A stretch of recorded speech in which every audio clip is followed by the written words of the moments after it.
Hello and welcome to Bob Talk on Bob's Radio. My name is Rio Raymond. It's the 1st of November. It also is a very important day in the history of Karnataka. And when we talk about history, I think we got to get some people who make a difference. In the world of influencers, I call these people the real influencers to educate people on various factors. And I've got someone who's not just a historian but also a very well known personality in the city and a person who's in the corporate sector with a very big heart for what he does. Arun Pai, thank you so much for coming to Bob's Radio. Thanks for calling me. Absolute pleasure. This has been a long time coming, but finally, and to make it even better, you're wearing the color blue. Yes. Yeah, I think we just figured that we're both Josephites from the best school in the world. So to all you non-Josephites out there, ignore us. Don't worry, we won't brood into us being Josephites and Josephite culture, but Arun is from a time when I wasn't even thought of when you finish school. I'm ancient. I don't want to say it like that, but then that's the beauty of not just being a part of the school, but also in Bangalore. When you meet someone from a certain time, you're always curious about, how was it back in the day? What were things like? And that's what we're going to dig deeper, not in terms of St. Joseph's Boys High School, but in terms of Bangalore. But before we step into Bangalore, that is home to all of us, let's talk about the bigger home, Karnataka Rajyotsava Day. Happy Karnataka Rajyotsava Day. Yeah, same to you. Happy Rajyotsava Day. And there's a lot of history behind Karnataka. There's a lot of stories that have been said as well, right? One of the things that's been always spoken about Karnataka is that it has always been this state where there have been migrants and people dominated from different parts of the country. Like there was this time where the Chalukyas were there, the Mauryans were there, and then maybe from the belts of the north to the south of Karnataka as well, there were different rulers from Vijayanagar Empire to the Nizam of Hyderabad and even the Maratha Empire. Now, from your point of view, what part of it is true? Have we always been this migrant-friendly state and city? Well, let's start from the beginning. So before we get into Rajyotsava Day, let's start with Indian Independence Day. Vanga. So there are 7 different words here. Punjab, Sindh, Gujarat, Maratha, Dravida, Utkala, Vanga. So Vanga is Bengal, Utkal is? Uttar Pradesh. Odisha. Okay. Utkal. Okay. Others are pretty obvious, right? Maratha. So now just think about this, is a national anthem. Only 7 states are mentioned in it. Right. So, and this was composed by Rabindranath Tagore in 1911, just to give context. 1911, we were far away from independence. Tagore came up with this song, and that got adopted by the Indians began adopting that as their song, even though we were under the British. And in 1911, one man from today's Karnataka heard it and said, "What the hell? Where is Karnataka?" Right. So in Tagore's conception of India, we were all clubbed into Dravida. Dravida is basically, right? And that troubled him. And he said, why is Karnataka or Kannada not part of the new country that we are fighting for independence for?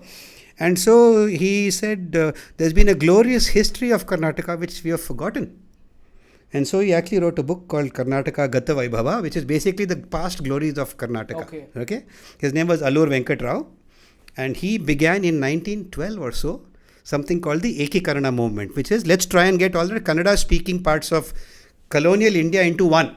So the idea that Kannada speakers should be together, because we have had a past, was something that were prompted actually by things like this, that when India was trying to figure itself out and Tagore was penning it, we just left out. Okay, so this is the spur I'm trying to bring out here. And historically you might have, I'm sure you topped in history in school. No. From the bottom. I also didn't like history. I hated it, right? It's only when you grow older and travel the world you say, history has some. But was this thing called the partition of Bengal. You may or may not have remembered. So 1905, the British said, we'll split this state because it's too big, and that's where the freedom movement was. So the idea was to split it on religious lines. And it created a lot of anger among the freedom fighters. You have done a Hindu-Muslim split when it's not required, blah, blah, blah. So in 1911, they rejoined them again. It was a failed experiment. But that's when suddenly it awoke this idea of sort of language nationalism in the country. Okay. That, language is very important, So that's what spurred this person called Allur Venkat Rao to come up with a book which was to inspire Kannadigas. Can I just move this a bit? Sure. Because I moved it and I don't know what I did to it. Okay. So that was the spur. And to keep it very simple, 1911 or 12 idea began to unite the Kannada-speaking provinces of colonial India. But we got independence, it didn't happen. Okay. Right? So we got independence, and to keep it very simple, there was a state called Mysore state under the Mysore Maharaja. So again, what I think people forget was when India was ruled by the British, actually they didn't control all of us. there were 550 plus independent kingdoms who signed agreements with the Brits. So the Brits actually controlled about barely 30% of India's territory directly, but they were in charge. The rest of India, you had Maharajas, 500 plus, one of whom was our Mysore Maharaja, the Wadiyars. And when they left, they said goodbye and left. We said goodbye to the last Brit at the gateway of India, and they left, and you do what you like. So the independence of India was not like India threw them out and became a country. India was not a country. It was 500 different people with bilateral agreements. So they said you do what you like. And so basically every Maharaja had to decide, should I join India? Should I join Pakistan? Or should I stay independent? 3 options. Now most people did the obvious thing. So Mysore was one of the first states to sign up for India. It is called the accession to India. Many kingdoms who were in what is today Pakistan signed up with Pakistan. Bhutan, interestingly, said we will stay independent. So Bhutan was one such kingdom as part of British India. Right. And there were a few others which didn't play ball basically. So Hyderabad said we will stay independent. So in the middle of India, you had one state which refused to join India and Pakistan. And Hyderabad was a big state. Yeah. Okay. So that's what happened. And there were some border states, and the whole problem of Jammu and Kashmir began then, because that's the. So the genesis of many of India's problems began on Independence Day, and the British went away. And over the next 3 years, 1947 August, independence till 1950, was the world's largest country formation exercise, where famously Sardar Patel and others went to each Maharaja and basically said, sign up. Yeah. Simple deal. Like, let's unite. I mean, let's sign up. But they had to go personally to each Maharaja, because Wadiyars have been ruling from the 1300s. So suddenly you say you're going to lose your status. Right, you're going to join a democracy. You're no longer king. There's so no monarchy. So it needs a discussion. So that discussion happened over 3 years. Mysore signed up all these countries. Hyderabad did not. So finally, we had the Constitution of India, Republic Day, Jan 26, 1950, when India got formed as a republic. But there was still some, unfinished business or some. So, and in that decision, when India was formed in 1950, the states in the south of India were Madras state. Basically all of South India, and within Madras state you had Mysore, which remained, the kingdom of Mysore became the state of Mysore. Similarly, you had Travancore and Cochin were separate kingdoms, and you had Coorg. So the curious thing was that you had, if you see the map of India in 1950, in fact you should show it, it's fascinating. There are very few states. There is Madras, there is Bombay, there is Uttar Pradesh, Bihar, few states, okay, and so that's the sort of how India became independent. Now that the British were gone, we wanted our own identity. So not just Karnataka. A lot of language speakers said, "Where is our state?" And so agitations began. And famously, so when I travel to the north, they say you're a Madrasi. Yeah, I've been hearing this for a while. I can imagine how long you've been hearing this. And you know what? They're right, because everything south of India was technically Madras state. So actually, they're not wrong. In their thinking, Madras was south. It was under the Madras presidency back then. Is that why you're saying? Yeah, and within that there was a small Mysore. That's a technicality. So in some sense, I know Madrasi is a pejorative term, and but the truth is Madrasi was what everything. And you'll be surprised. Can you guess? So Madras state. Can you guess how far north it went on the east? It crept up the coast. It went till Visakhapatnam. So Visakhapatnam was part of Madras. Okay. State. So Bangalore was part of Madras, Visakhapatnam was part of Madras, Kanyakumari part of Madras. Just think about it. And in the middle of this huge expanse, you have one Mysore, one Coorg, one Kerala, basically, right? So if you are sitting in Delhi and you say Odisha is Madras, so we are from way south of Odisha, right? So it's important to understand. India got independence. We had these everything south of the Vindhyas was correct to say Madras. Then you had Bombay. Bombay began in what is today North Karnataka, went almost till Gujarat. Huge. Okay. So, and Bengal also was massive. So then it's all started with the Andhras. The Andhras were very upset that they are under Madras state. Mm-hmm. So Madras state contained entire Andhra Pradesh, entire Tamil Nadu, parts of what is Karnataka, parts of Kerala, everything was Madras state, right? So you're a Tamil speaker, right? Yeah. So we'll not go there. I'm a Bangalore but for those of you who behind the camera. So many of the roots of our language issues are that in the south of India, Madras was the boss and Tamil was the language of the boss. I mean, that's how it was, right? So administratively, the Tamil speaking administration controlled South India. Right. And if you were the Mysore Maharaja, you had to basically kowtow to the British in Madras, right? So to some extent, the supremacy of the Tamil language in South India is also because of administrative reasons. Yeah. Historically. Okay. And it's not recent, it dates back. Yeah, it dates back. That's how it is. So that's one thing. So the Andhras were unhappy that they were entirely within Madras state. So they wanted their own state. So there is a very famous personality called Potti Sri Ramulu who went on a hunger strike in 1950. He said, we want our own state for the Telugu speaking people. And the Telugu speaking people were divided between Hyderabad, which is Nizam's Hyderabad, big state, and Madras. Half of them were in Nizam's Hyderabad, half were in some proportion. So he went on strike and Nehru was the prime minister. And the incredible thing was he went on a hunger strike. Generally when people go on a hunger strike, they call it off at the last minute. He did not call it off, he died. Oh. So it's one of the rare situations where a hunger strike resulted in him dying. When he died, there was riots and chaos across what is today Andhra. And within 2 days, Nehru said, yes, there will be a separate state called Andhra Pradesh. So the decision to start partitioning Indian states happened largely because of him. Okay. So 1953, Andhra got carved out of Madras state. Out of Madras. So Madras was Vishakhapatnam till Kanyakumari, Kanyakumari. the northern part. So Madras, the city of Madras is actually at the northern tip of today's Tamil Nadu. Correct. It wasn't before, it was in the middle of the... Oh yeah? Vishakhapatnam, imagine. So Vishakhapatnam No, till... yeah. In terms of Tamil Nadu, yeah. Yeah, so they carved it out. So Andhra got carved out in 1953 and then that whole movement began. That each state said, we also want our own state. So they set up something called the States Reorganization Committee where they said, let's figure this out. And they put people in charge. What I discovered very interestingly was that Nehru apparently sent one of the people to Russia to check up how Russia had done it. Apparently, Russia had also organized its states by language. See, the thinking then was if you can educate people in a language they know, it's more efficient for the country. Correct. So Russia had done some. So you see, must also remember the nation state is the new idea. Germany and Italy became nations only in 1871. Like till then they were part of different empires, Austrian Empire, Roman Empire, whatever. So the idea of unifying people who speak one language into one empire is a fairly new concept even in Europe. So it just happened in Europe. So India had to take a decision. We are a republic. Should we have a country with one language or should we have multiple languages? And we had absolute clarity that India is a multilingual nation. I mean, credit to the constitution framers. They had the vision to say we will not impose one language. We'll have multiple.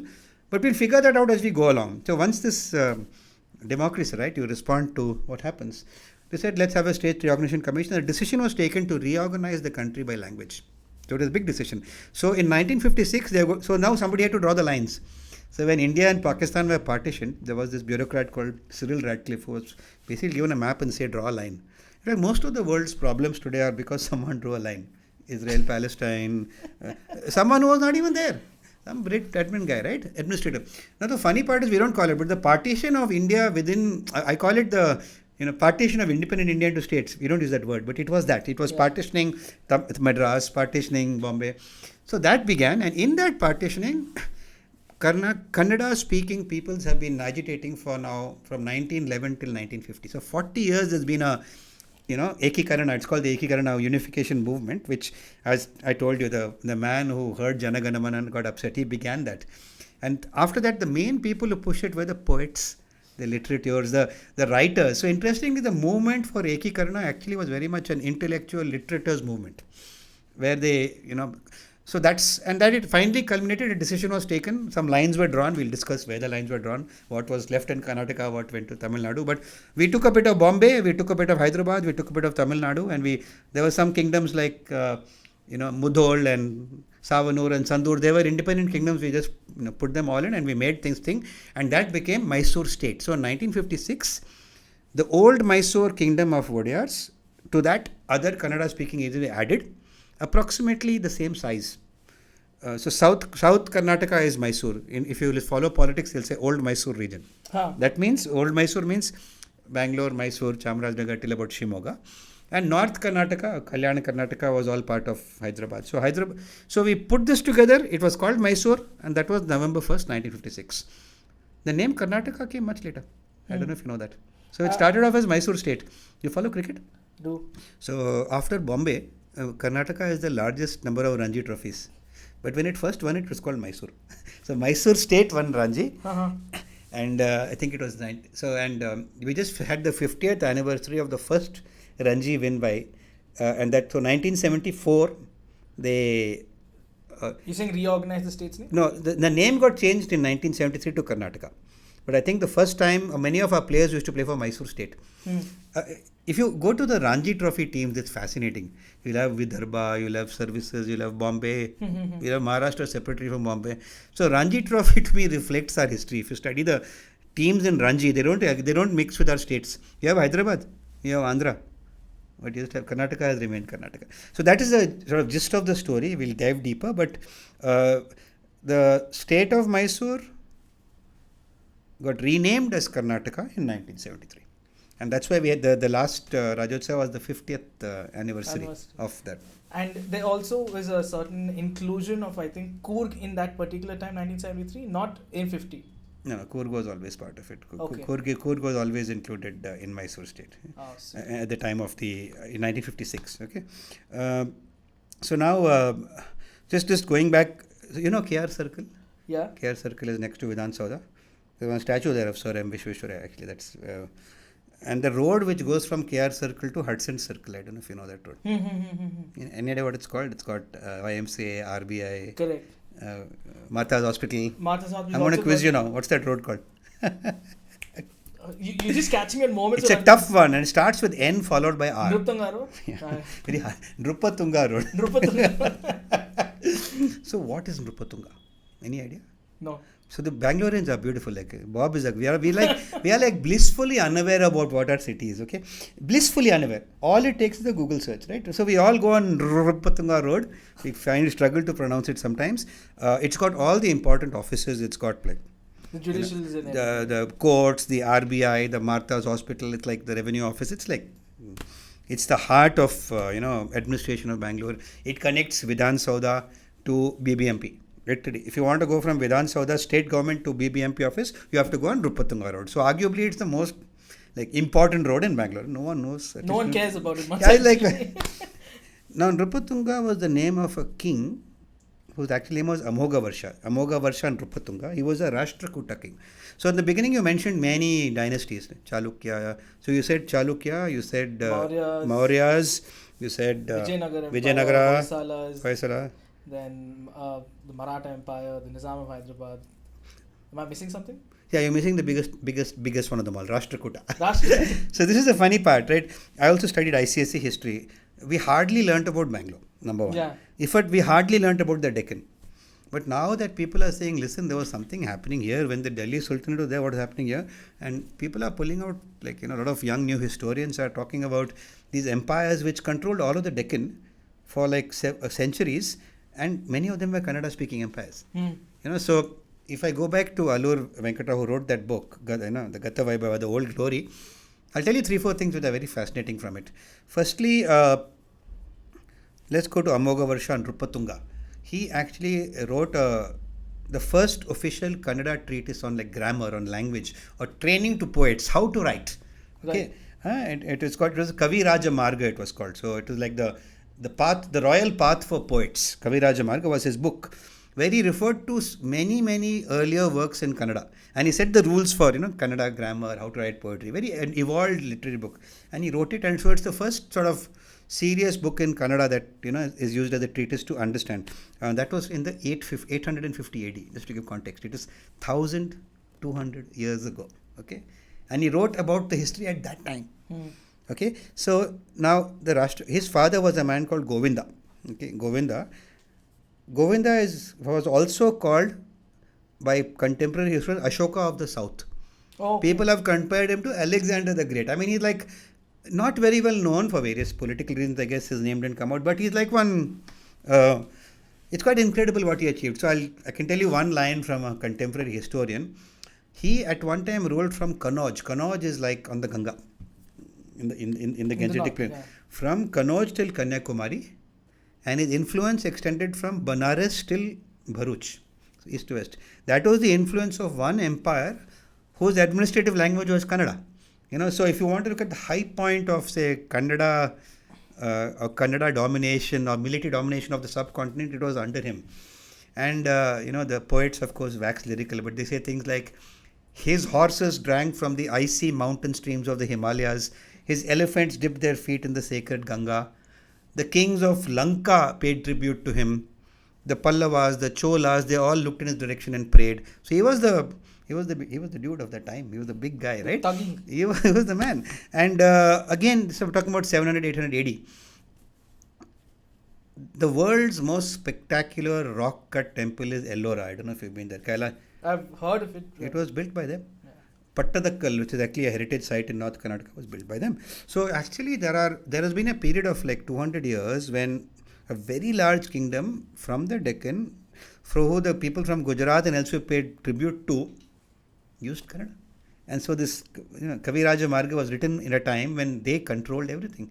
So there was a period of domination of certain empires in the Deccan where Kannada was the language. So if you look at the history of Kannada and Kannada speaking, that was the high point, 800, 900 AD. But it was not the beginning. Now, I don't know if you ever been, I'm sure you spend all your time in the museum, right? You love it. I mean. I should be placed there, I think. So there is a museum in Bangalore and it is not on Museum Road. Our school is on Museum Road. Why? There's no museum there. But I guess this is another museum that you're talking about, not the one that... I asked this question often. Have you ever, you don't go to museums, I'm guessing. But do you know of any Indian Maharaja who has a museum in India? I think the Wadiyars, I'm not sure. Wadiyars have a museum in the palace, which is like their personal... Right. But if you really scratch the surface, Nizam has a museum where you can see his jewels, but it's not like he called the public to see his jewels. After he moved on, the government said you show your jewels to the people. The idea of a museum is a very Western idea, where you actually show things to people. It is a colonial idea where they went around the world, got these quaint artifacts, and they learned history. So the idea of a public museum is not an Indian concept. Most Indian Maharajas never let anyone into their places. Today, after they are no longer Maharajas, we can get to see them. So Bangalore, being a very British city, had the Bangalore Museum. Came up in the 1870s, and it came up on what is today Museum Road.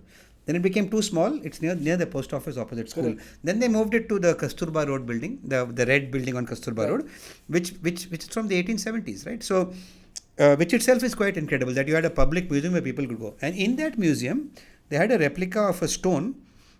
It is called the Halmidi script. Halmidi, the place in Hassan, which dates back to the 4th century, which is the first recorded inscriptions in Kannada. So the Kannada language has been an inscription has been found from the 4th century, which dates the language back 1600 years. So that itself is incredible because there is a language with a script, with literature and a history. It dates back centuries. Till 4th century, so like 1600 years ago. And from that day on, across Karnataka, Africa, you'll find these inscriptions which have been dated to 5th, 6th, 7th century. And it's called Hale Kannada, Old Kannada, but it can be read. So, see, when a script embodies a culture, so when you have a script in its written form and you have literature of 1500 years, it talks about a long continuous history. And so what the Gatavai Baba was all about, that's from the 4th century up until 50. Have you been to Hampi? Never. So Hampi was the capital of the Vijayanagar Empire, which is also a period of grandeur where Kannada and Telugu were spoken. So there was like a 1000-year history from the 4th and 5th century to about 1500, where there were multiple empires, where Kannada was not the only, a language of administration. But the funny part is, none of these empires had Bangalore as the capital. Yeah. So our city is absolutely insignificant. We are like one boondocks, like far away. No one cared no one cared for us. We were like not relevant. That's what they say about all geniuses. Nobody knows. But we slowly wake up. But for a long time we were dormant. Bangalore was a quiet place. The main reason is we don't have a river that connects us to the coast. So topographically we were not a center for commerce. People used to chill here. Apparently they still do. But Bangalore was a cool place. Nothing major happened here. All the action was on the ports. Tanjavur, because the Kaveri reaches there, or basically rivers were important because that's where commerce happened. Correct. Or some confluence of rivers. You see, most Indian cities were all about confluence of river, or on the river or on the sea. We are nothing. No river, no that's sea. That's where the trade and commerce happened. No river, no sea, nothing. We are 1000 meters above sea level. No water, hard to come here. So very difficult to live, so hence it was hardly settled. So in fact, when the Portuguese made the first map of India around 1600s, Bangalore was not even a dot on that map. Srirangpatna was there. Bangalore was not relevant. So it indicates that water resources were the main reason to indicate. So even though Kannada was a highly used language, Bangalore didn't figure in that. It's important to distinguish between Bangalore and Kannada speaking empires. So while we were part of these empires, we were not an important city in it. Okay. After, so the famous date called 1565, when it was called the Battle of Talikota, where basically Hampi, the city of Hampi was destroyed and has not recovered since. And that is why it is a World Heritage Site, because if you go there, it's still exactly as it was. It has never been inhabited, now it is preserved. But that was the last big empire, Vijayanagar Empire, where Kannada was an important language. After that, what you might find interesting is that the Marathas and the Nizam started controlling large parts of where we have what we have in Karnataka today. So for like 200 years, there was no Kannada speaking empire north of Mysore. So Mysore retained Kannada as its language. So that's the sort of long story of it. And as I said, then the movement began, and post-independence they fought, and eventually Karnataka happened. So there is also, like they say, preserving history, preserving a language, preserving through arts and various forms of literature of sorts, right? Now there is this one more thing that I heard, that in some sense the Vodayars have contributed massively, like to what Karnataka is has been like a spearhead in a lot of things.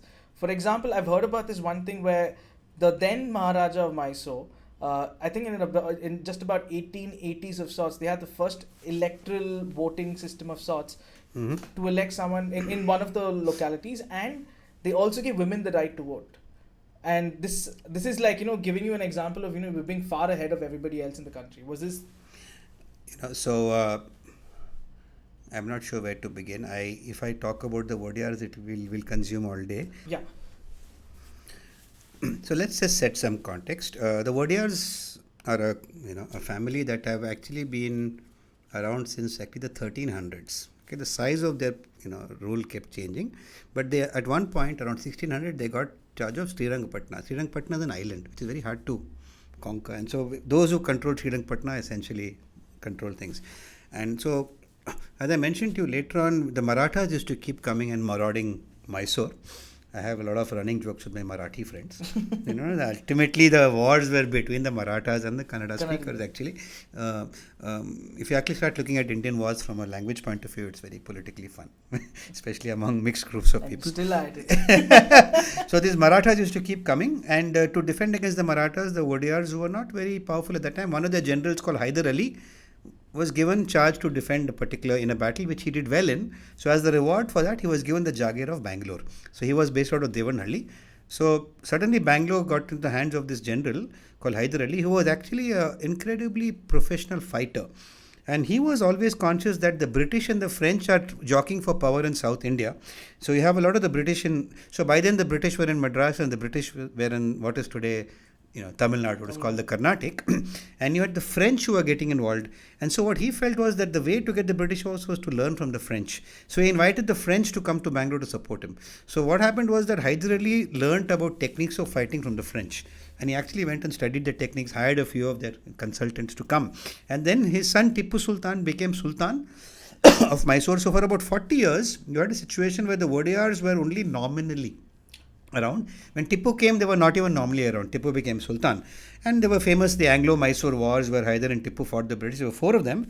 The first 2 actually, they won. It was very rare for an Indian king to defeat the British. But what they did more incredibly was they took prisoners and took them hostage and put them in a dungeon in the Bangalore fort. Which of course you know where it is, right? You stump me sometimes. There was a place in Bangalore where there were British soldiers kept underground in a dungeon. And because they were here and the French were supporting them, the British got upset that there's this king in South India who's winning wars against us, who's taking prisoner and has got French help. And that's what got the British interested in Mysore as the country to beat. And that fort is in a place today called City Market. So next time you go to Kalasepalya bus stand, around the corner you see Victoria Hospital. Please don't go, there is a patient, because the emergency entrance is next to where what's called the Bangalore Fort is. Okay. It's a small, very few people go there. If you go to Bangalore Fort, there is a dungeon on top, which now they don't let you go in. But if you go in the dungeon, it says, in this dungeon, Colonel Baird, B-A-R-D, was imprisoned for a few years. So the man who was captured was imprisoned there. It's a long story, but the fact is that because Tipu could keep hostages, the British sent more forces and there were a lot of wars, and eventually they won. And famously, in 1799, Tipu Sultan was killed in Srirangapatna. What is very interesting is that May 1799, Mysore fell to the British. Delhi fell to the British in the next 4 years. So India collapsed militarily in 4 years. I call it the domino effect. The first domino was here. So can you guess? So the British came to attack Tipu. They had 2 Indian allies Can you guess which two kingdoms, Indian kingdoms, supported the British? Probably the Marathas some. and the Nizam. So the Hyderabad and the Maratha guys supported the British to come and attack, I will say us. And Tipu told the Marathas, listen, don't do this, because the moment I fall, they will come after you. Which exactly what happened. So Tipu fell, then the Marathas fell, and then Delhi fell. So India fell in like 5-6 years. So if you look at the history of India, the fall of Mysore actually started a series of events that actually resulted in the military domination of India. That was the beginning of the snowball. Exactly. Till Mysore fell, only Bengal belonged to the British, by the way, which is in Bihar, Orissa. But so in 1790s, when Tipu and Hyder were ruling here, the British were largely in Bengal, Bihar and Orissa. That's it. Madras was British little here and there. So it could have gone either way. So I often say it was called the Battle of Bangalore. If it had gone a different way, who knows what language we were doing this interview in. Anyway. Well, I'm glad things are the way. It didn't happen. Anyway, so what happened was Tipu was out of the picture. The Wadiyars came back as the new Maharajas of Mysore. But clearly they were subservient to the British. But the British in a way supported them. So from 1800 when the Wadiyars came back till 1947, 147, Mysore was an Indian kingdom. But they signed a deal with the British where the British were basically, the boss. So they had a chap sitting in, and what the British did was, this is interesting. Mysore, they told the Maharaja to stay in Mysore. They carved out the city of Bangalore to make a military cantonment. Correct. So essentially the military cantonment of Bangalore began only around 1808 as a small little British town for the army, surrounded by the Mysore state. Very curious political arrangement. So in Bangalore, for example, there are borders. So actually Alsur Lake area is where they began. And so Tannery Road is the northern border. Residency Road.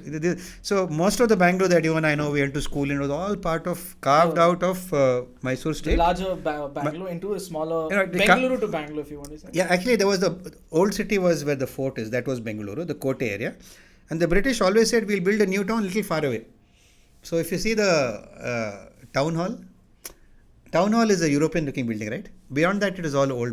Yeah. So this little town was carved out. So the Mysore Maharaja gave little land to create a new city. So Bangalore was created and Mysore was around it. And the king had his palace in Mysore. So Mysore town was the capital of Mysore kingdom. Bangalore was its own little thing, right? This you're talking about that Pete and cantonment. Yeah, Pete and cantonment. But Pete was Bangalore. But Pete was technically under Mysore Maharaja. So you have this Bangalore cantonment and Mysore state around it. Very curious situation. Because there was a boundary, there was a toll gate at near where today BBMP office is, literally. Because you're moving. So if you went and committed a crime on near Kasturba Road, you could either be tried in Mysore or you could be tried by British courts. So it was a very curious situation. I mean, so a lot of personal stories. So, Bangalore became British. The British, we disliked them for many things, but they got beer, they got pubs, they got a lot of cool things. So if you were a young Indian boy living in the Pete and you said, I want to go there and see English movie and have a beer, you had to sneak in. I mean, you could come, but it was very clear at night you had to go back. So Bangalore was very British. Indians could not hang around without a reason to, right? Unless you worked for the British, if you were part of the... you were part of that system, if you were supplying the army. So, one more famous bank, where is Rabanams? Where is? Rabanams. RBNMS. What does it stand for? Now I've got you. I didn't study this. Just like RBANMS. Rao Bahadur Arcot Narayan Swami Mudaliar. From Arcot. You know where Arcot is? Yeah, Tamil Nadu. So, Narayan Swami was his name. Mudaliar is his caste. Rai Bahadur is the title. So, basically, when the British were here, they got a lot of vendors. They gave supply contracts to a lot of communities who were also migrants. So, coming back to your first point, Bangalore was created as a city for the military. A lot of people from, at that time, Arcot district migrated here to supply oil, shoes, whatever. And so they would say army needs supplies, no? Food. The entire Shivajinagar market was meant to supply to the army. Correct. If you look at the demographics of Shivajinagar, you'll see it's largely Tamil speaking. You have a lot of Muslim population. So the Bangalore demographics were very different from Mysore state. Correct. Very simply put. Kannada was hardly spoken because Tamil was the language of administration. And the first army unit that set up in Bangalore was the Madras Sappers. Correct. So the Madras Sappers are from Madras. They moved the headquarters there in 1830. So also so the army unit on which Bangalore is sitting is a Tambi unit. The Tambis. They're Tambis. They're the Tambis. They're called the Tambis. Now of course Indian regiments are not language based. But at that time Tamil was the language, Yeah. which is why if you go to the churches of Bangalore, Tamil is the language of service. Trinity Church, all these churches, right? So Tamil was very much the administrative language of Bangalore cantonment. You cross the border, it became Kannada. So one more genesis of our multilingual city is the fact that we were actually two different languages. And what is even more interesting is that, and I'll come to this, that when the number of languages that were used in administration were English, Persian. Tipu Sultan time, Persian was the language of Mysore state. So Persian was the main language. Marathi was there spoken here. Tamil was spoken here.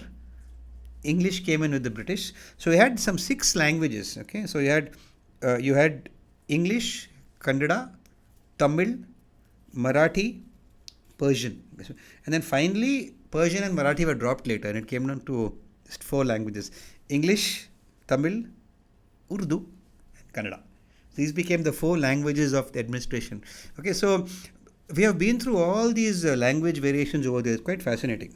And so anyway, this happened. Now the interesting part. 1800, the Maharaja took charge. 1831, the British were very clever about these things. They basically wanted to take over India, but they would put some legal justification. It's like today I get a UN resolution, I can bomb a country, right? Then it is legally allowed because majority. Yeah. So they said there was something called the doctrine of lapse, which basically meant if you don't have a son, we'll take over your kingdom. As simple as that. Otherwise, you have to fight us. So what happens at that time, once the British became in charge, if you were an Indian king, you could not fight, they were just superior. So he basically said, fine, keep me alive, I'll sign off my rights. And so most of the Maharajas actually were people who didn't fight. Those who fought died and you don't hear about them, right? The famous kings who fought the British. Even Tipu Sultan was given many chances to surrender and sign a deal. He said, I'd rather die. Yeah. And do you know where his descendants are? Nobody knows. They live in poverty in Calcutta. So there are a few people who fought the British who didn't take the deal, who died on the battlefield, who are forgotten. But those who signed up, their descendants are still there, and many are politicians today, right? So so in that thing, the Maharaja of Mysore, by 1831, they said, we're taking over your kingdom because of it's like bad administration. There were some riots and stuff. So interestingly, 1831, Mysore kingdom was taken over by the British entirely, and the Maharaja was made non-entity. And they said, we will shift the capital of Mysore state from Mysore to Bangalore. So Bangalore moved from being a small military town to the capital of Mysore kingdom, which has been taken over by the British. And so they put a guy in charge. Are you a motorbike fan, many chance? Not really, but have you heard of the Isle of Man? Yeah. So Isle of Man is very famous for. So the most famous guy in the Isle of Man was put in charge of Mysore state. I want you to guess his name. You know the answer, but you will never link it to Isle of Man. I'm not. There's one nice big park in Bangalore. Lord Cubbon. Mark Cubbon. Mark Cubbon is from the Isle of Man, and he was sent to India, like all people were sent. And basically, he was made the commissioner of Mysore. Basically, he was like the boss of Mysore. So Cubbon became charge of Mysore, and so he moved to Bangalore as the capital, and he ruled for a long time. And what's very interesting about Cubbon was he came to India. He never left India. He spent his whole career here. In his old age, he decided to go back. He died on the way home. Oh. So he was almost a Kannadiga.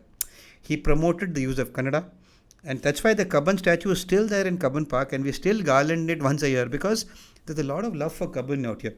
So Cubbon, did things for Mysore state which you would not expect an Englishman to do. It's very interesting. Okay, so Cubbon came and took charge. So till about 1860s he was in charge. Okay, many of the buildings you see around were built in his time. The Sankey is another name you would have heard. Yeah. Sankey was the engineer who built the High Court and all the red buildings in Cubbon Park, all those things. Sankey were built in Cubbon's time. The next guy who came was Bowring. So Bowring and Cubbon were the two people who were the bosses of Bangalore. Now what the Mysore Maharaja did was he was not happy that he had been deposed. They went to court. So they fought a case and saying, you please give back our kingdom, it was taken. You couldn't have done that. Now the most incredible thing happened. They won that case. So Queen Victoria said, fine, let us return Mysore to the Maharaja. And that was going to happen in 1881. So 50 years after they took over Mysore, they said, we're going to give it back to you. It has not happened before. Why that happened was there was this thing in 1857 where the first independence movement, as we call it, the British called the Sepoy Mutiny. But the British realized that if you mess around with native princes, you're in trouble. And so Queen Victoria realized that we have taken, we have taken over this kingdom of Mysore, sort of shaky legal ground. He's one of the richest, most, wealthiest kingdoms in India. Let's give it back to him. So a decision was taken that 1881, Mysore go back to Vadiyars and Bangalore comes back to the British. So Bangalore has changed hands from being military town, then it became capital, then it came back to being a small Brit town. But by the time it came back, the High Court was built, the museum was built, Kingfisher was being brewed, all the golf course. Bangalore's golf course is older than the oldest golf course in USA, 1876. Are you serious? I'm serious. So just to put it in context, if it was the year is 1881, if you were like American and you wanted to play golf, you could go to St. Andrews, Scotland, or you could come to Calcutta, you could come to Bangalore, nobody else. Wow. So Bangalore was an incredibly British city by global standards. The Bangalore Club, the Bowring Club, the golf course, the tea rooms in what is today the Hard Rock Cafe, or the Turf Club. These are all trappings of an elite British existence which Bangalore had. And it came back, and the Maharaja got, so 1881 Maharaja, I use the word Maharaja, there were many Wadiyars, we'll not get into, the confusion. There are many of them. There is, Wadiyar the Third, Nalwadi, Chamraja, Wadiyar, leave it. By the way, Cubbon Park is not the official name of the park. What is it? You take it on Google. So let's go for a walk in Chamarajendra Park tomorrow. That's what it's called. That's what it's called? It's been called that from a long time. But this is the beauty of Bangalore, that we just do not use, we just want our British names. Cubbon Park's name changed long back, but we just call it Cubbon Park. So today if you go to Cubbon Park, see the board, it says Chamarajendra Park in brackets Cubbon Park. Oh, okay. The road which goes from along the cricket stadium, right, which starts at the aeroplane towards the Tonic. From MG Road. Everyone knows Tonic, right? Tonic. Yeah. I stopped saying where is the Mahatma Gandhi statue. Tonic, no? Well, Bobs know Tonic only. This Mahatma Gandhi thing is of a time that we knew Bangalore. So I start my walks normally in this. So I normally start my walks at the Mahatma Gandhi Park. So I ask people to come there.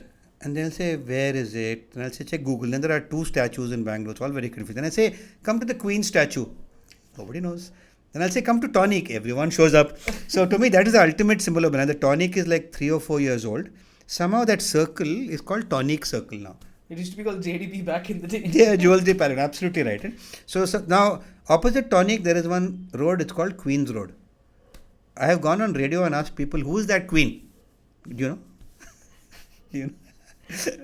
Queen Victoria only, right? Yeah.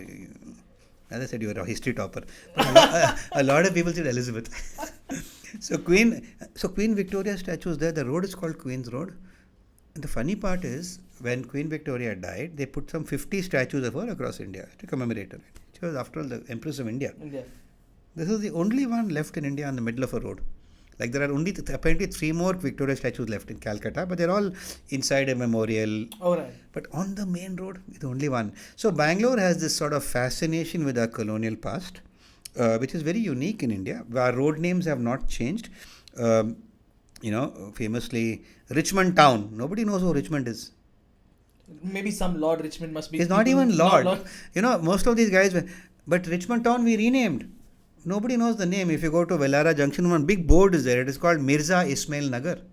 Oh, yeah? No one knows that. We stay just close by. So let me now embarrass you further. Go for it. Once we got independence, we are of course a marshal. We had 2 very senior Indian generals from the state of Karnataka who have been the top bosses of the Indian army. So we said we'll honor them by naming our 2 main roads after them. So the 2 named roads are Richmond Road and Residency Road, have been renamed after 2 war heroes from Karnataka. You have to give me both answers. Timaya and Karyappa. Wow. You're one of the rare people who just got it. But absolutely right. Proud of our Kodava people, from Karnataka. I mean, it's amazing, right? So Timaya and Karyappa, people don't, we still say Richmond Road, Residency Road, right? So the thing is, as much as in Bangalore... I think this has not happened now. This has been there for a while. That's why maybe people have got... I was wearing my short pants and going to school. From that time, I think I've seen Timaya Road. Maybe that's why you were from the generation where... But for most, even now, it's just like...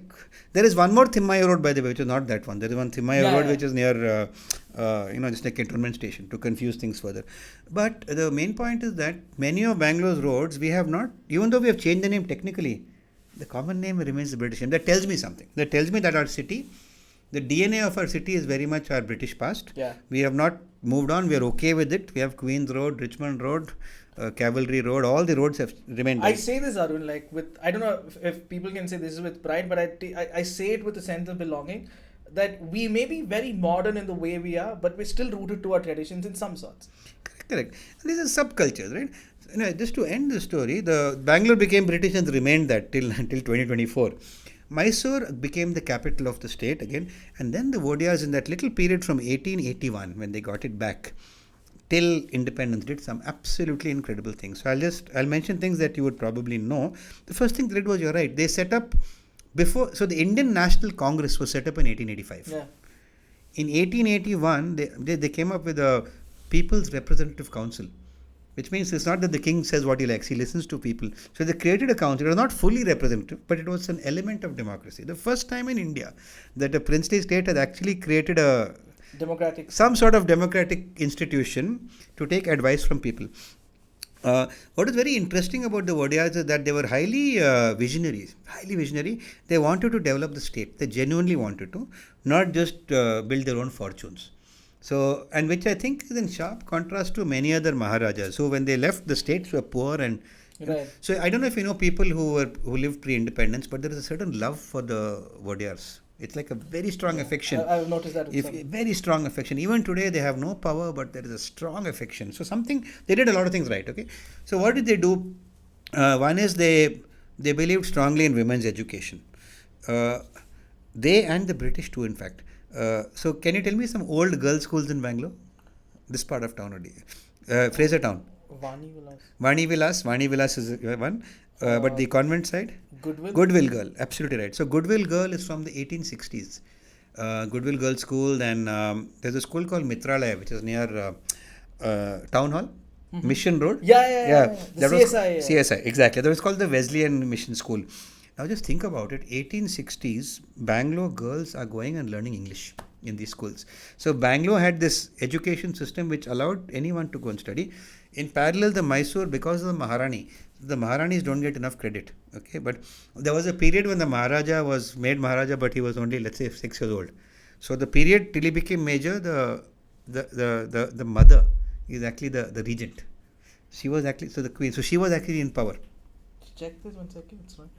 Okay. So women's education was a very big thing. That's why we had the Maharani's College and then the Vani Vilas, and but equally we had convent schools which were for girls. They were progressive. They did 2-3 very interesting things, and one you will relate to entirely.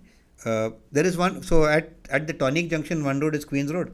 Correct. One road is MG Road. Kasturba. One is Kasturba. There's one more road. The one going into Level. Yeah. Level. Who was that chap? I've read, but I don't remember. So Lavely Road, if you say it the right Lovely way. Road. Lavely Road in Bangalore. That fellow was Irish. Huh. Okay, and he came to Bangalore like all people did came to retire. Bangalore became a place for colonials to retire. And he went to this place called Kolar, and he saw that there was some digging going on, and he was a smart cookie. He went and signed an agreement which said, I want to dig for coal. COAL, because he knew there was gold. And so the discovery of gold in Mysore state in the 1890s changed everything. So I've painted a picture of a nice place with the golf course and the clubs and all that is very well. When you have money, things change. Money always changes people's perception. So gold was not discovered by him. Gold had always been mined there, but he basically figured out that if I invest, I'll find there's the right place to dig. So he got the permission, he dug, and he realized there is so much gold, but you have to go so deep, he doesn't have the ability to do it. So he sold his rights to a company, he made a lot of money and built a house on what is today Level Road. It is opposite UB City. In fact, there's still a place called Urgaon House there. Urgaon was the place in Kolar where he sunk there. So again, because now it's all very well to find gold, who's going to fund it? This is where the Vodiyars were incredible people. They understood the power of gold in their state. India doesn't have much gold, by the way, as a country.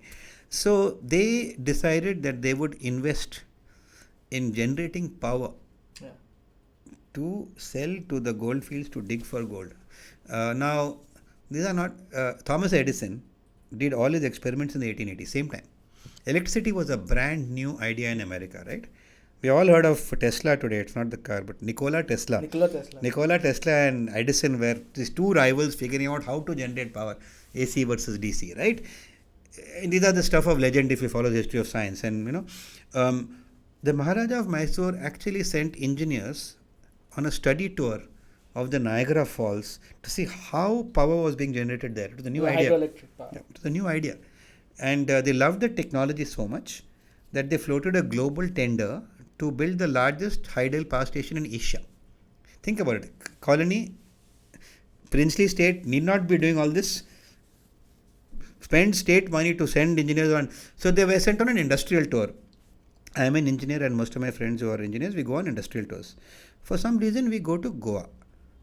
There is apparently some Dempo factory which nobody has ever seen. Industrial tour is generally one big scam. I'm saying it because it's been a scam from back in the day as well. I don't know what today's do, but in our time, industrial tour meant you go to Goa. That was the deal. Okay. Those are the days where you couldn't travel much and you had an official way to go. And the excuse was there is a factory which so. But the Maharaja of Mysore sent people to really understand technology. And so when they floated the tender, the tender was awarded to the technology, GE. The GE, which was, so I like to say, when GE was a startup, the Thomas Edison on the board, they got a contract to come to Mysore to generate power. And luckily for us, there is a waterfall called Shivanasamudra, also luck. So this is Bangalore, to the west is Shivanasamudra, to the east is Kolar. They go to Shivanasamudra, they put up this plant, they generate electricity. The distance from Shivanasamudra to Kolar is 140 kilometers, right? The longest overhead transmission line for electricity in the world at that time is from Niagara to the city of Buffalo. It's 10 miles. So they have to build something that is like almost 10 times longer. I have a lot of friends who are electrical engineers who graduated from the top colleges. I asked them, were you ever taught that the pioneering work in electrical engineering happened here? They don't know. So my biggest grouse with our education system is that the few things we have done that are world class have not been taught to us. Yeah. And I mention this because a long line of India firsts happened in Mysore state, beginning with the decision to invest in a hydel power station. Okay, so the power goes from KR is not in the picture. Shivanasamudram to Kolar. It comes via Bangalore because, I call Bangalore the intermediary RT city, right place, right time city. We just happened to be at the right place at the right time. We need not have been. Now it's okay, we could have put one line and it would have gone, but we wanted to tap it, we had to invest in that. So you'll find it interesting. The power first came to Sarjapur. Oh, I thought it was KR market. Via Sarjapur. Okay. The line came via Sarjapur Road. Then then it came near KR market. There's a place called the A station. Correct. Then it went to B station. Do you know where B station is? Road. See, you're a proper Bangalorean. I am. I'm not going to deny that. The only people who know what B station is are those who have gone by bus. Yeah. Because that was the B station bus stop, which I have used all my life to go to school, right? So when I go and ask people, they say, Bescom, B station. So, and there was a C station. So there were 3 stations in Bangalore, A station, B station and C station, where basically power was stepped down, okay? The first light came on in City Market, okay, 1905. But what's interesting, to do that, you have to spend money. So actually the Maharaja of Mysore invested in creating street lighting in Bangalore. So we forget that it's not just getting power, but it's also creating a public good. See, to do these things, you need to have some sort of vision and interest in spending public money for public good. It's not even today we see of people who don't spend public money for public good, right? In a democracy. That was a monarchy. There was no pressure to do it, right? So that happened. We got electricity. And then a man called Sir M. Vishweshwaraya appeared on the scene, who was not even supposed to be here. I actually do, on Sir M.V.'s birthday, I give 1 hour talks on Sir M.V. He was such an incredible man. Again, we were fortunate that he was from Kolar. But he did all his work in Bombay presidency. And when he retired, the Maharaja of Mysore told him, you're a Bangalore boy, come back here. Yeah. Because where he studied? He studied in that CSI school behind Town Hall. The Wesleyan school, the CSI school, he studied there. Okay. So Vishweshwaraya studied school in Bangalore. He's from Chikbalapur. He came to Bangalore for his studies. He did school here. Then he went to Central College. And then he qualified and went to Pune. And I like how you just coined it Bangalore boy. I mean, he's a Bangalore boy. And the beauty is that when he retired, he was the top engineer in the country. He had done, not yet done KRS. He had done a lot of other things, right? So the Maharaja of Mysore is in my view, a great HR talent scout. He figured out that we have to get this guy. All the states were competing for him. The thing was, as an Indian, he could not become chief engineer in the British services. He reached a point where he was given 18 out of 10 promotions. But he had hit the wall. So he retired in his 40s. Every state wanted him, but the Maharaja of Mysore used the emotional card. You're from here? Bangalore Oduga Banni. And he Basically, also funded his education to Chicago. I'm not sure. I'm just checking. he didn't go to Chicago. Chicago he funded somebody else to Chicago. Huh. Can you guess who? not somebody see got once that. we go to the, but coming back to Vishweshwara, and he showed up in Bangalore in 1909 as the chief engineer of Karnataka, Mysore. Another very dramatic thing was the Vodiyars got the Tatas to come here to set up IISc. So basically, in a 10-year period from 1890s to 1910, some very dramatic things happened whose impact we can feel today. We got electricity. KGF got created. When you have electricity, you cannot store it industrial. So because of the arrival of electricity, it suddenly changed the attraction of the city of Bangalore and Mysore state. And today we talk about inviting companies to invest by giving them land and stuff, right? That's an old story out here. The Mysore Maharaja understood that. Now, see, what you must understand is the British used India as a way to take raw materials to develop their own industry.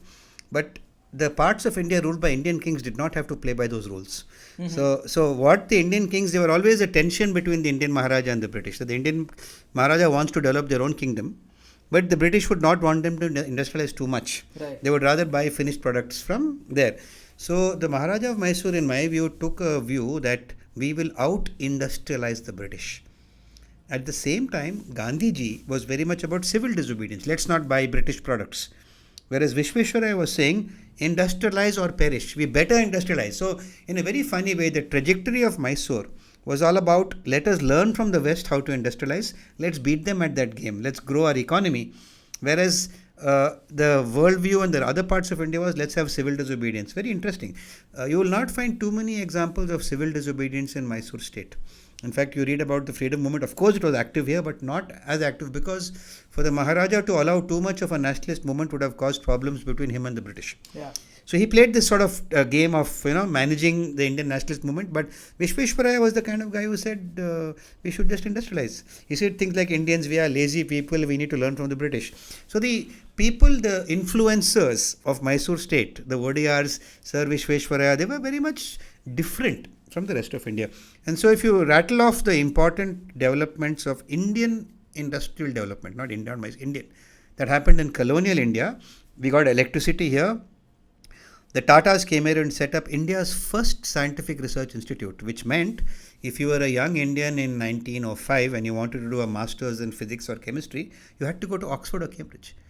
So in a very odd way, India did not allow higher studies, and the British were happy with that. They got our bright people to go there, right? Our bright lawyers went to there, like one of them was Mahatma Mohandas Gandhi, one was Jawaharlal Nehru, and they fought for Indian independence using British law, and but our scientists would go to Cambridge, Massachusetts, and they didn't get involved in the freedom movement. So Jamshedji Tata and Swami Vivekananda, Chicago, they had this discussion about the future of India being, we need to have a college for science. And so it's a long story, but eventually, if you think about it, the Tatas are from Bombay. They chose Bangalore as the location because they believed in 1906 that the future of science lay in Bangalore. I repeat that statement. In 1906, Bangalore is a small town, got nothing great going for it. It's far away from the centers of political power. It's part of an Indian princely state. The future of India science is here. That call was taken, IISc came here. Vishweshwaraya was brought back as the chief engineer at the same time. So you had all these minds coming together. Minds is the confluence of interests, that you had a king who understood the power of development, who invited people from all over India to come here to come up with academic institutes. He invited industrialists to come in with electricity, and because he was powerful, the British had to, in those days, if you wanted to set up an industry, you had to take the permission of the British. Oh. So this So this is where it gets very interesting. Vishweshwaraya was a brilliant engineer. He used to work for the Bombay presidency. They sent him around the world to build dams and stuff. So he went to Aden. And the things he did were so incredible that he was highly respected. So the Viceroy of India would say, we have a problem, call that engineer Vishweshwaraya. So from a junior engineer, he moved up the ranks. So he was very respected by the British political class. He was an engineer. So why the Vodiyars wanted him here was that he could help negotiate on behalf of Mysore with the British, because they respected him. So he came here as engineer, and within 3 years they made him Diwan. Diwan is like it's like today's world. Only an IAS officer can become Diwan. An engineer became first engineer to become Diwan. So when Mysore state's interests are represented by an engineer who's respected by the viceroy, you can get a lot of things done. So the other nice thing about Vishwesvaraya was he lived till 1962. He was like, even after we got independence, he was. So we had this towering figure in Bangalore. Just like Gandhiji was a towering figure in the freedom movement, we had a towering figure in the industrialization movement. And because he was a towering figure, a lot of things came here. We don't give him enough credit actually, because his presence facilitated a lot of things. So I mentioned him. The Tatas came here. Just the last story I like to tell is an Indian businessman wanted to make planes. Valchand Hirachan. So the Mysore Maharaj said, come, we'll give you land. I mean, it was as simple as that. He came here, and HAL was set up in 1940. We forget that 1940 is still 7 years away to independence. It's, World War has not begun. Quit India movement has not happened. 1940, a lot of our leaders are in jail. And we are building planes in Bangalore. So if you look at the first annual report of HAL, it says with a lot of pride that the most advanced piece of equipment known to industry is being made in Bangalore. So Bangalore has always been linked to doing things first, doing things like fast, big, grand, cool, all those things. It's not an accident. What's happening today is an old story, right? So I've given you just a few examples. And all these things happened because of the Maharajas. So you asked about women. So women's suffrage is a new thing around the world, by the way. So it's another thing which I'm going to ask you, which I ask a lot of my American friends. When India got independence, we moved from nobody had a vote, man, woman, to everyone had a vote. America, in 1776 they got independence. Only the men could vote for a long time, who owned land. Then slowly the women got added later. Until 1956 civil rights movement, not all Americans could vote. So India moved from a place where nobody had to vote to way ahead of America. Just for context, in France, women got the vote in 1946. Switzerland, women got the vote after India. So basically, India moved from a colony to a very advanced, progressive thing. So the women's suffrage movement, even in Europe, was there in the 1920s. In Mysore, 1922, women could vote.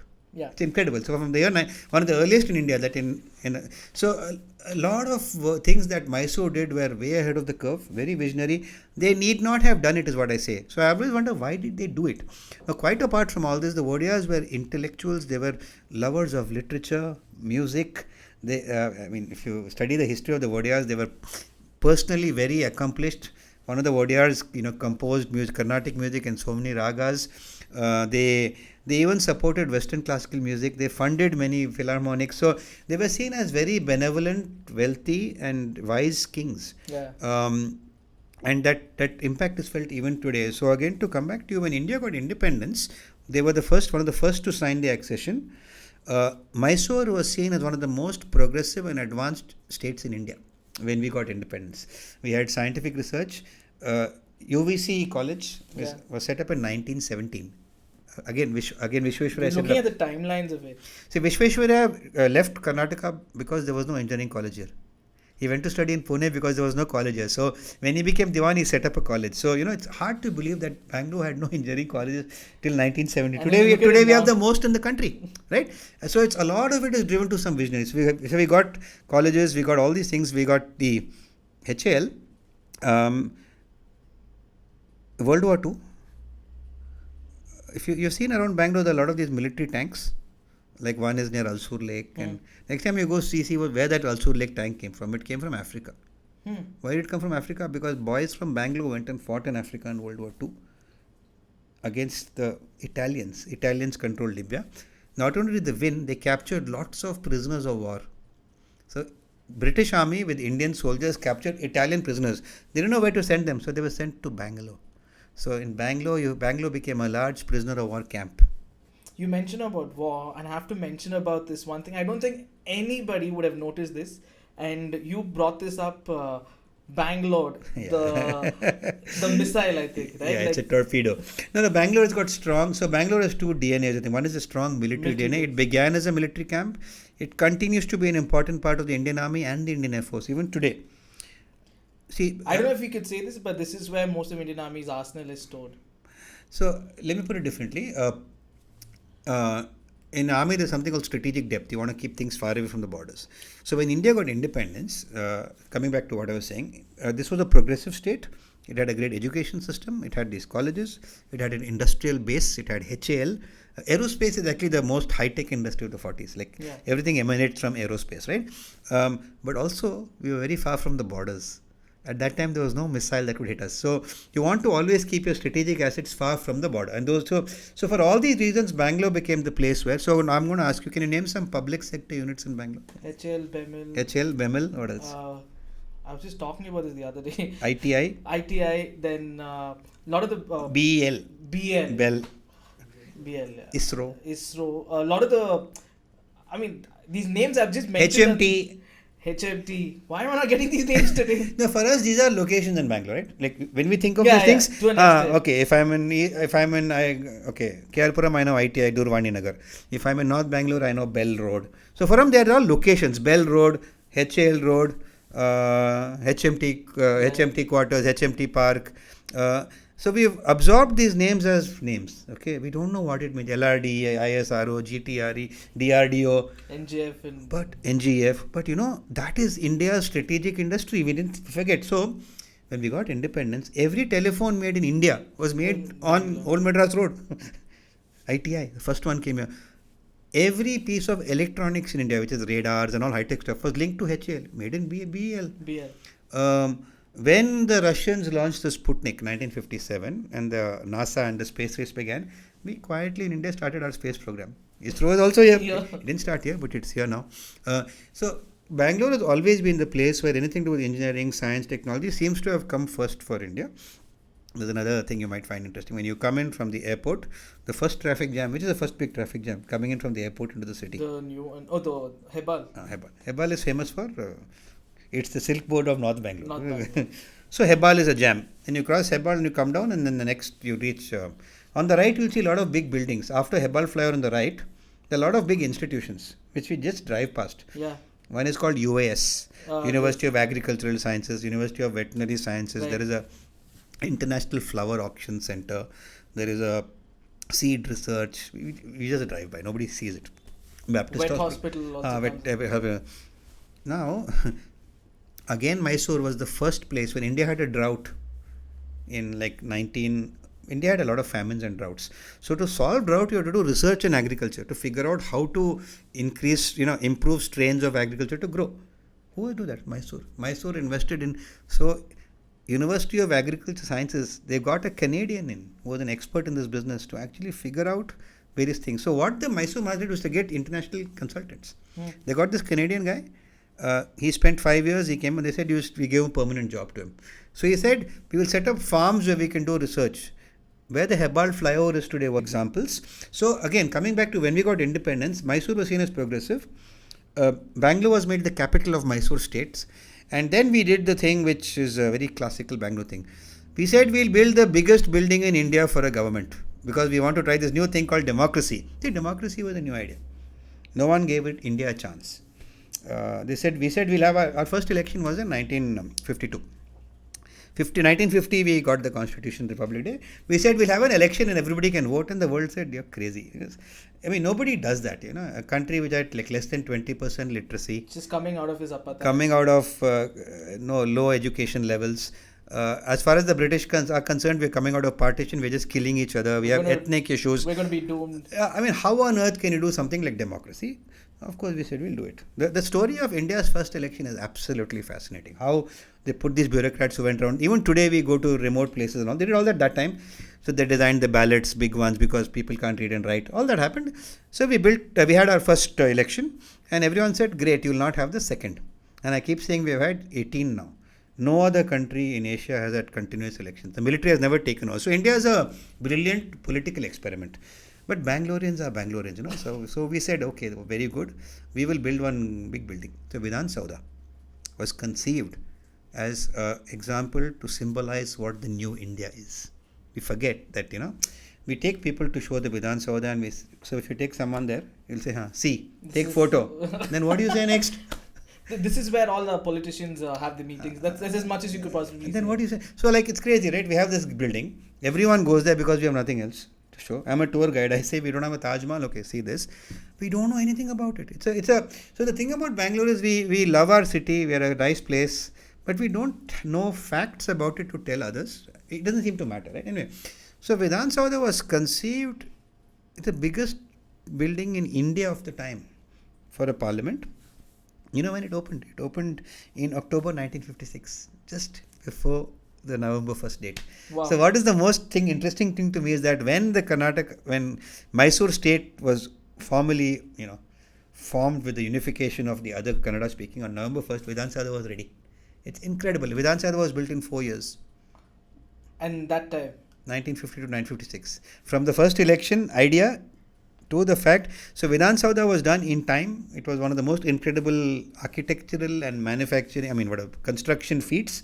It's still there, and I don't know if it's become the new Delhi Parliament building is larger, but it continues to be. So it is the biggest building for a democrat for a parliament, right? So is it the biggest democratic assembly building in India? In India, wow, built in independent India, yes. And no other state is bigger. So, Bangalore has done a lot of firsts, we forget. So, I think Bangalore and Mysore stood for a lot of the new India pride. To me, why would they do it? Because, see, these things cost money. It's just, some people said it's a vanity project. It probably was. But today, when I go there, buildings convey a sense of pride. So when it was built, there was opposition. Why are you spending so much money to build this grand thing? Today, everyone goes and marvels at it. It's got an elevating experience. Yeah. And now they've built the Vikas Sauda. So now we're building it in Belgavi, the next one. So we seem to have this habit of doing cool things, doing it first. I mean, we're cool people. Right? So we do all these things. And so I was thinking about it when I was thinking about this talk, that today we just take it for granted. In fact, yesterday's paper had the Karnataka's position in India's tax collections, and I don't know the exact details offhand, but essentially we are, I think, second or third in terms of second largest contributor to India's revenues. In all aspects, we give more than we receive. Essentially, we give more than we receive, right? Can you believe it was the same state that was fighting to create an identity? That hit me that, today we take Karnataka for granted. It is a provider for India. Always has been. It's always been, but it didn't exist as a state till 1956. It's only Mysore. What is even funnier is that when the whole Ekikarana movement came about, Mysore is always rich because it's the Kaveri Delta. It's fertile. Yeah. North Karnataka is not. North Karnataka is dry. It is not.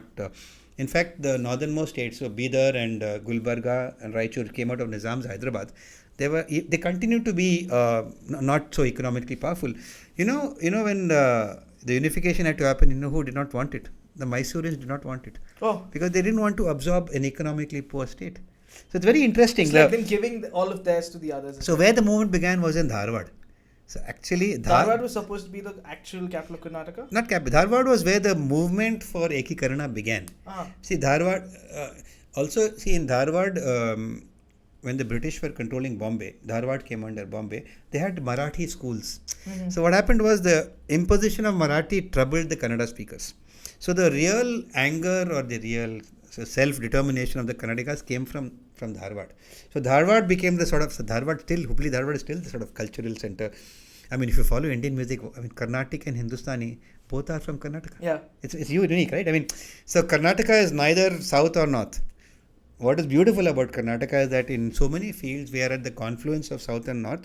Architecture, if you go to Patta, the whole history of Indian temple architecture is there in Karnataka. Yeah. From the 5th century till the 15th century. So Karnataka is in a very unique cultural space where we are very, in some sense, we encapsulate what India is.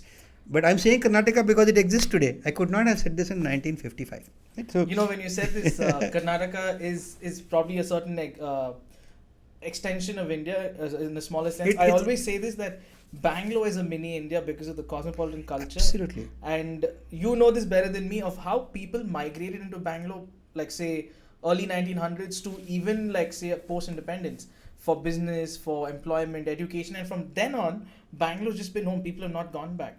And that is one of the reasons why we are so colloquially, or in terms of language, we are able to speak as many as well. And very welcoming and warm, because we know that everyone may not be rooted from here, but eventually are here, and this is our home. But today, when you look at it, when you look at all this history, and you see it irks me when there's a force of a Kannada happen, because that way you're building a hate on the local language amongst the outsiders.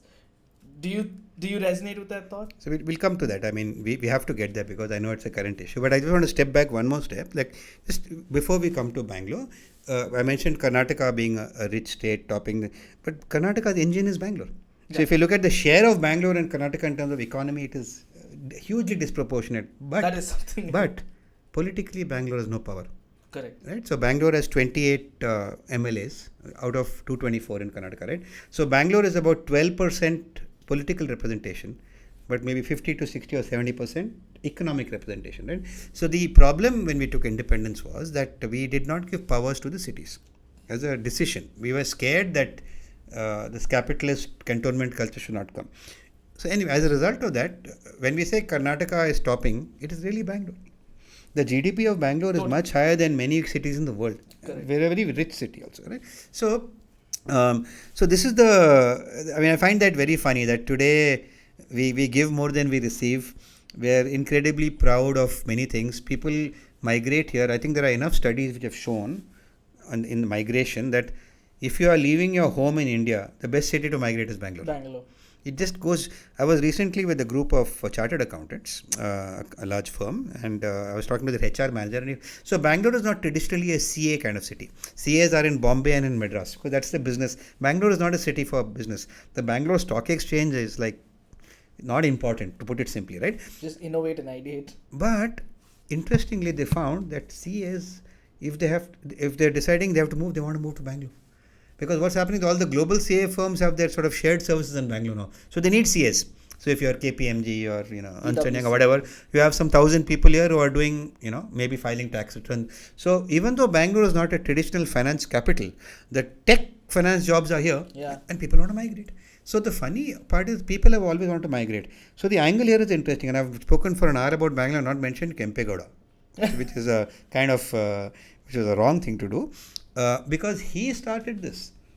So essentially, so say, I'll ask you one more question. Say you want to walk from Kanyakumari to Delhi, like in the 1500s. So there are mountains, right? Vindhyas, and interestingly, Bangalore is on the north-south walking route. Bangalore is on this sort of, so there's a Palghat gap. Basically, if you try to draw a walking path, Bangalore is on that path. It happens to be, right? If you want to walk from Madras to Mangalore, which are actually the same latitude, you have to come via Bangalore. So Bangalore is actually a junction in the middle of India for the old trade routes. Correct. So if you're going by horse or, so Bangalore has always been a junction. Hence, but because we don't have a large economy in terms of a river or a mineral or whatever, we were always a trading outpost. Right. Because of our location, right? So if you go back to Kempegowda's time, 1500s, Bangalore was small, and that time the Vijayanagara Empire, which was the first time all South India came under one empire. It never happened before, but they didn't do it like by conquering everyone. They followed what I call as the McDonald's model, franchise model, in the sense that I will not attack you, you come under my protection, you pay me a tribute. So the Vijayanagara kings actually maintained all different cultures. See, many empires grow by allowing local cultures, like Ottoman Empire. They don't try to conquer.